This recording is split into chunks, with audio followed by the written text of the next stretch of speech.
তোমরা অনেকেই শোনো মহাজন গানটা শুনছো না? শোনো মহাজন আমরা অনেকজন, আমরা একজন না আর কি। তো যাই হোক, ওই গানে একটা লাইন ছিল তাই না, যে এবার একটু শান্ত হও, তাই না? তো যাই হোক, সেটা ডিফারেন্ট একটা ইস্যু।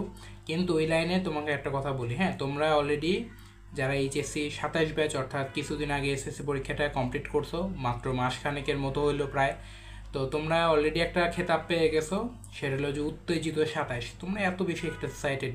তো আমি এখন ওই লাইনেই বলবো যে এবার একটু শান্ত হও বাবা, এবার একটু শান্ত হও, হ্যাঁ। এখন শান্ত হওয়া তোমার জরুরি। তোমরা এখনই ভাবতেছো মেডিকেল, বুয়েট, ডিইউ ইনশাল্লাহ ক্র্যাক করবা, এইচএসসি পরীক্ষা তো ইনশাল্লাহ এ প্লাস পাওয়া কিছুই না, তাই না? তো তোমার কাছে কি একটু মনে হয় না, তাই না, যে তোমাদের যারা সিনিয়র ব্যাচ আছে, সিনিয়র ভাইয়া আপুরা আছে, সবাই তো চাইলেই তো ভালো রেজাল্ট করতেই পারতো। সবাই চাইলে বুয়েটে, সবাই মেডিকেলে, সবাই ঢাকা ইউনিভার্সিটিতে চান্স পেতো। আর ইউনিভার্সিটি তৈরি করারই দরকার ছিল না, তাই না? সবাই এ প্লাস পাইতো একবারে, সবাই জিপিএ 5 একবারে, সবাই একবারে পেয়ে যেত, তাই না? তো পায় না কেন সবাই? এটা একটা প্রশ্ন হয় না? তো এটা একটা খুবই সিম্পল তৈরি প্রশ্ন, উত্তর হতে পারে যে সবাই মানে ইচ্ছা করে কিন্তু সবাই ভালো মতো পড়াশোনা করে না, এই জন্য সবাই পায় না। হ্যাঁ, তো এটা বলতে পারো যে সবাই ভালো মতো পড়াশোনা করে না, এটা ঠিক। কিন্তু মানে সবাই যে আসলে ভালো মতো পড়াশোনা করে না এমন তো না, সবার তো ইচ্ছা থাকে, তাই না? সবার তো আগ্রহ থাকে। সবাই একটা অ্যাসপায়ার করে যে ইনশাল্লাহ আমি ডিউতে পড়বো, ইনশাল্লাহ আমি মেডিকেলে পড়বো, ইনশাল্লাহ আমি বুয়েটে পা রাখবো, তাই না? সবাই কি এই ড্রিমটা কি টাচ করতে পারে? সবাই তো পারে না, তাই না?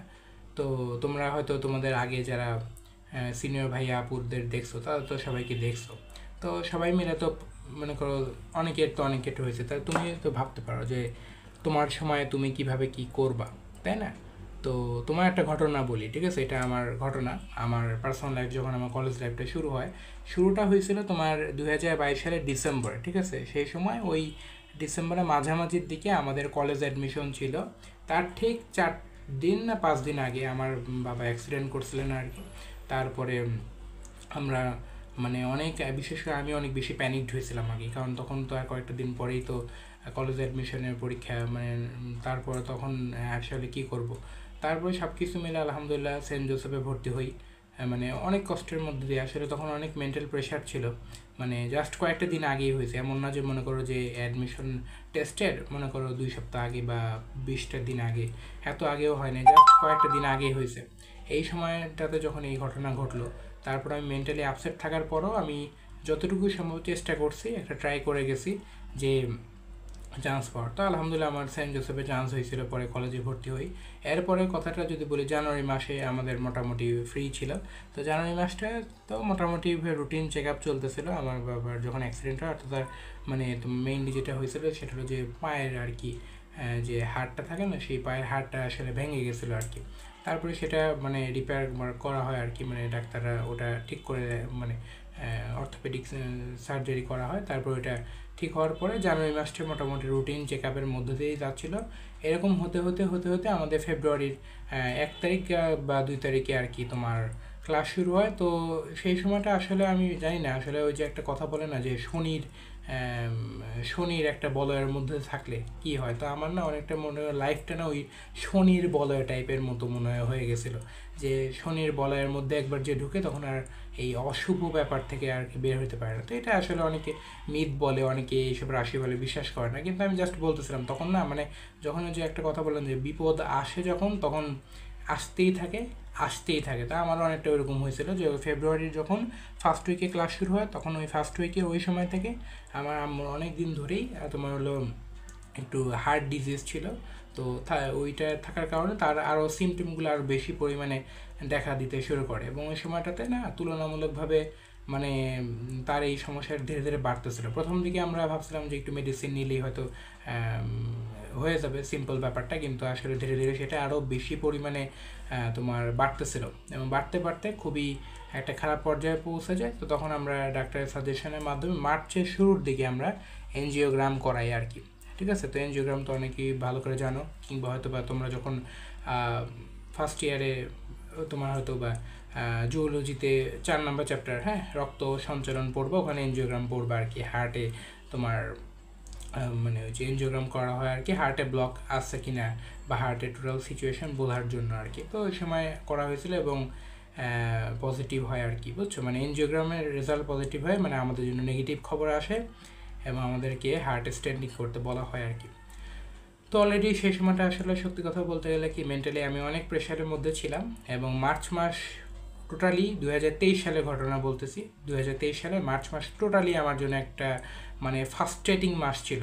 ওই সময় আমাদের কলেজের বলতে গেলে যে এত পরিমাণে সিটি শুরু হয়ে গেছে, কুইজ শুরু হয়ে গেছে, ক্লাব ফেস্ট সব চলমান, সিটি পরীক্ষা চলমান, রেজাল্ট আমার মোটামুটি ধীরে ধীরে ডাউন করতেছে, সেলফ স্টাডি মোটামুটি কলেজের টাইম সব কিছু মিলে একবার হিমশিম খাওয়ার মতো অবস্থা। তারপর আমরা ডিসাইড করে মার্চের শেষের দিকে স্টেন্টিং করাই এবং তারপরে আলহামদুলিল্লাহ মোটামুটি ডাক্তারের চেক আপে আলহামদুলিল্লাহ তারা দুজনে এখন মোটামুটি ভালো আছেন, সুস্থ আছেন। কিন্তু মোটামুটি এইসব করতে করতে আমার অবস্থা খুবই খারাপ হয়ে যায় এবং জানুয়ারি ফেব্রুয়ারি মার্চ এই যে 3টে মাস ছিল, এই 3টে মাস টোটালি আমার জীবন থেকে আউট। এবং 2023 সালে এই প্রথম 3 মাসের যে ধাক্কা, এই ধাক্কাটা যখন শুরু হয়েছে, এই ধাক্কাটা যখন এই 3টে মাস আমি যখন ভালো মতো সেলফ স্টাডি করতে পারলাম না, হিমশিম খেলাম রুটিনের সাথে, পড়াশোনার সাথে, তখন আমার পড়াশোনা হইল না। তো ব্যাপারটা একটু জাস্ট সিম্পলিফাই করে বলি। তো তখন হয়েছিল কি আমাদের কলেজে সেন্ট জোসেফ সকালবেলা 8টা থেকে শুরু হতো। তা আমি সকালবেলা নামাজ কালাম পড়ে ঘুম থেকে উঠে নামাজ কালাম পড়ে তোমার ফ্রেশ হয়ে মোটামুটি 7:30টার দিকে রওনা দিতাম কলেজের জন্য। তারপরে 8টার দিকে কলেজে যেতাম। তারপরে আমাদের কলেজ শেষ হতে হতে মোটামুটিভাবে 1টা বাজতো। তারপরে তোমার প্র্যাকটিক্যাল হতে হতে মোটামুটি 3টা 3:30 এই সময় পর্যন্ত কলেজেই থাকতে হতো। কলেজ থেকে বাসায় আস্তে আস্তে 4টা বাজতো। 4টা থেকে 5টা পর্যন্ত জাস্ট একটু গোসল খাওয়া দাওয়া করতাম। এরপরে একটু ব্রেক না নিতেই টিচার চলে আসতো আর কি 5টার সময়। 5টা থেকে 7টা পর্যন্ত টিচারের কাছে পড়তাম, তারপরে মানে প্রাইভেট টিউটরের কাছে পড়তাম। পড়তে 7টা বাজতো। তারপরে আমরা হয়তো বা যদি ডক্টরের কাছে অ্যাপয়েন্টমেন্ট থাকলে মানে আব্বু আম্মু সহ আমরা মানে আমি যে সহ আমরা 3জন তোমার ডক্টরের প্রাইভেট চেম্বার কিংবা তোমার ক্লিনিক কিংবা তোমার হসপিটাল এইসব জায়গায় যেতাম, বা বিভিন্ন অনেক সময় টেস্ট করতে দেয়, টেস্টের জন্য যেতাম আর কি। তো তারপরে বাসায় যখন ফিরতাম মানে 7টার সময় তো ক্লিনিকের জন্য বের হতাম। তারপরে বের হতে হতে বাসায় আস্তে আস্তে বের হয়ে ওগুলো কাজ কমপ্লিট করে বাসায় আসতাম মোটামুটি তোমার 11টা বা 10:30 ওই সময়টা। তারপরে আবার পরের দিন সকালবেলা কলেজ। তাই বলো যে আমি আসলে সেলফ স্টাডিটা কখন করব আর কখন আসলে একটু ভালো মতো রেস্ট নিয়ে ঘুমাবো। আর এদিকে তো মনে করো যে একটা টেনশন চলমান, তাই না? তো এই বিষয়টা হয়তো তোমার কাছে অতটা মানে ফানি লাগতে পারে, অনেকটা হয়তো বা মনে করতে পারে ভাই এটা তো কোনো ব্যাপারই না, তাই না, সবাই তো কামব্যাক দেয়। কিন্তু এটা ট্রু যে তুমি যদি ওই সিচুয়েশনে পড়তা, ওই সিচুয়েশনে যদি থাকতা, তাহলে বুঝতা। অনেকে এই সিচুয়েশন হয়তো ফেস করছো, আমি ফেস করছি। তো ওই সময়টা আমি বুঝতেছিলাম যে আসলে কীভাবে কি ম্যানেজ করবো না করবো, অনেক টেনশন চলতেছিল। সেরকম করে দিন চলতে চলতে আমাদের কলেজে প্রচুর প্রেশার ছিল। আবার এইদিকে 3 মাস আমার পড়াশোনা ভালো মতো হয় নাই, এই কারণে একটা গ্যাপ তৈরি হয়ে যায়। এবং গ্যাপের ফলে আমাদের জুন মাসে হয়েছিল তোমার, অর্থাৎ 2023 সালে জুন মাসে আমাদের হাফ ইয়ারলি পরীক্ষা হয়েছিল। এবং এই হাফ ইয়ারলি পরীক্ষা পুরো কলেজের সাথে আমার রেজাল্টও খারাপ হয়। এবং ওর পরে আমি নিজে আসলে পুরাই ভেঙে পড়ি যে আসলে আমার দ্বারা হয়তো হবে না, আমার যে ড্রিম বুয়েট মেডিকেল থাকবে এগুলো হয়তো বা আমি ক্র্যাক করতে পারবো না। এর পরবর্তীতে জুলাই আগস্ট কিছুটা প্রিপারেশন নিতে পারি। তারপরে তোমার ইয়ার ফাইনাল পরীক্ষা আমাদের হয় হলো সেপ্টেম্বর মাসে। তো কোনো মতো পাস করি। বলতে গেলে যে একটা কথা আছে না যে টেনে টুনে পাস, TTPP, টাইনে টুনে পাস, ওইভাবে আর কি সেকেন্ড ইয়ারে উঠতে উঠতে মোটামুটিভাবে অক্টোবর কিছুটা প্রিপারেশন নিতে পারি। তারপর নভেম্বরে আমাদের আবার প্রিটেস্ট পরীক্ষা হয়ে যায়। তো প্রিটেস্ট পরীক্ষা ওই একই কন্টিনিউয়েশন। তো এর মধ্যে আসলে কলেজের টাইম, আর মূল কথা কি আগে ওই যে 3টে মাস গ্যাপ পড়ছে না, এই 3 মাসের গ্যাপ না কোনোভাবেই না আসলে কাভার দেওয়া যাচ্ছে না। তারপরে এরকম হতে হতে হতে হতে আরও অনেক বেশি সমস্যার মধ্যে আমরা পড়তে থাকি এবং আগাইতে থাকি আর কি, ডিসেম্বর চলমান থাকে।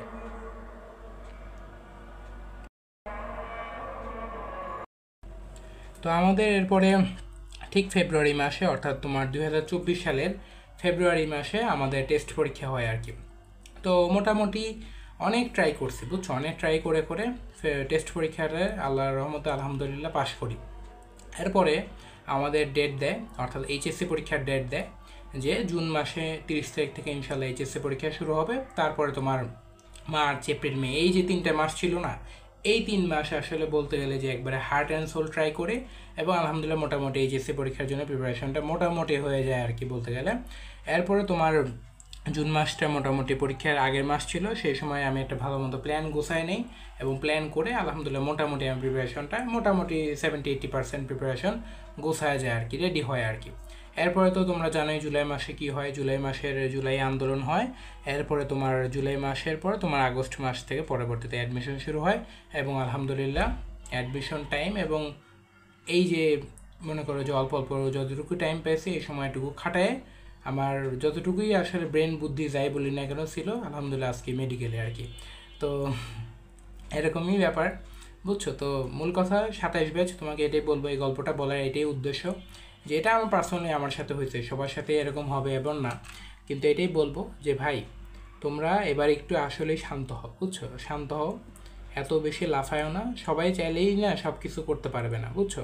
আমারও কি ইচ্ছা ছিল না যে ভালো মতো একটু স্টার্টিংটা পাই, আমারও তো ইচ্ছা ছিল না যে হাফ ইয়ারলি আর ফাইনাল টেস্ট পরীক্ষাগুলো একটু ভালো মতো ভালো রেজাল্ট করি, আরও ভালো করতে পারতাম, তাই না? তারপরে হয়তো বা তোমার বলতে গেলে এইচএসসি পরীক্ষার আগে যে আমি একটা টেনশনের মধ্যে ছিলাম কীভাবে কী করবো, আল্লাহর রহমতে এইচএসসি পরীক্ষা প্লাস আসছিল, পরবর্তীতে মেডিকেলে, এখন স্যার সলিমুল্লাহ মেডিকেলে আসি, কিন্তু তারপরও না আসলে মানে আমি কি মানে আরেকটু কম টেনশন আরেকটু কম প্রেশারের মধ্যে থাকতে পারতাম না? থাকতে পারতাম, তাই না? তারপরেও পারি নাই, কারণ কি আসলে সিচুয়েশনটা এরকম, কলেজ লাইফটা না এরকমই, বুঝছো? যে কখন আমরা চোখের পলকে একবারে চোখে জাস্ট টিপ দিলাম, চোখের পলকে কখন টাইম চলে যাবে না এটা তুমি নিজেও না টের পাবা না। তো এই জন্যই বলি এখন একটু শান্ত হও, ধীরে ধীরে তোমার যদি টার্গেট হয় Notre Dame, Holy Cross, Saint Joseph, তার জন্য প্রিপারেশন নাও। আর যদি টার্গেট হয় তোমার এইচএসসি পরীক্ষায় ভালো করব, অ্যাডমিশনে ভালো করব, বুয়েট মেডিকেল, ঢাবি ইনশাল্লাহ ক্র্যাক করব, আমি বলবো ইনশাল্লাহ তুমি পারবা। জাস্ট তোমার প্ল্যানিংটা ভালো মতো করো, তোমার পড়াশোনাটা সুন্দর মতো গুছায় নাও, এটুকুই বলবো। ডিটেলে আরও ইনশাল্লাহ সামনে আসবে ভিডিওতে। তো জাস্ট ফাইনালি একটা কথা বলবো, এবার একটু শান্ত হও।